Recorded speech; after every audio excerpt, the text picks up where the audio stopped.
هذا كان حال السلف، فأين حالنا نحن وأين خوفنا من الله؟ هل فكرت يوما وخفت يوما الموت وسكراته؟ هل خفت يوما وفكرت في حالك في القبور إلى يوم البعث والنشور؟ هل فكرت يوما وأنت تمر من على الصراط والنار تزمجر تحتك غضبا منها لغضب الله؟ متى سنخشى الله ومتى سنفر إلى الله جل في علاه؟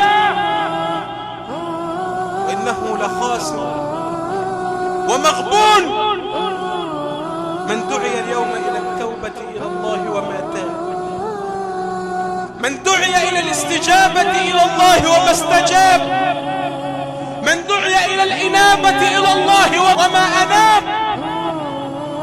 نريدها توبة أمة كما قلت.